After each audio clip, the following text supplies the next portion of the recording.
Man jums šodien sliktas ziņas. Iznāca ārā ASV inflācijas dati, un tie ir slikti.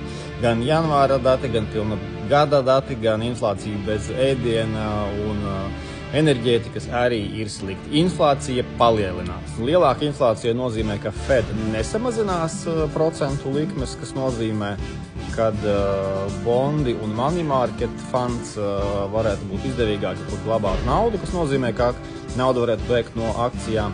Bet ir arī risks, ka Fed var izdomāt palielināt procentu likmi. Nākamā sapulce gan ir 18. martā. Lielāka inflācija nozīmē dārgāki kredīti, kas ir grūtāk tad uzņēmumiem, kuriem nav finanšu stabili, kuriem nav peļņas, daudz tehnoloģiju uzņēmumu. Kad ir lielāka inflācija, drošāk pasargāt kapitālu ir dažādu resursu ražotājos, naftas ražotājos, zeltā, finanšu sektorā. Vai varēja paredzēt, ka būs lielāka inflācija?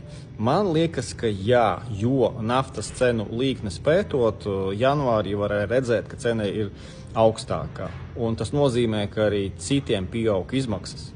Un gada sākums, viss pirmais ceturksnis ir periods, kad daudzi uzņēmumi ceļ savas cenas. Un arī pagājušajā gadā inflācija bija paaugstināta janvārī, februārī un martā, kas nozīmē, ka arī februāra un marta rādītāji varētu būt slikti.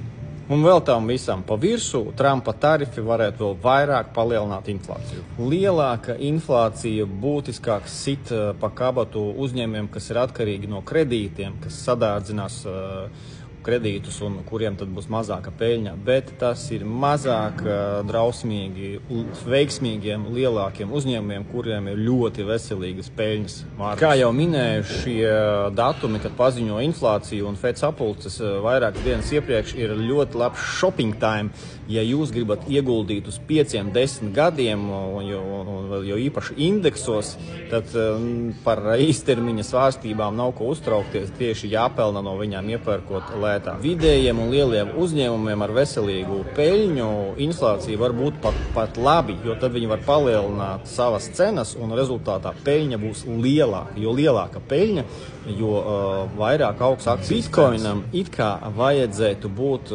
neitrālam, pat palikties savā cenā, kad ir liela inflācija.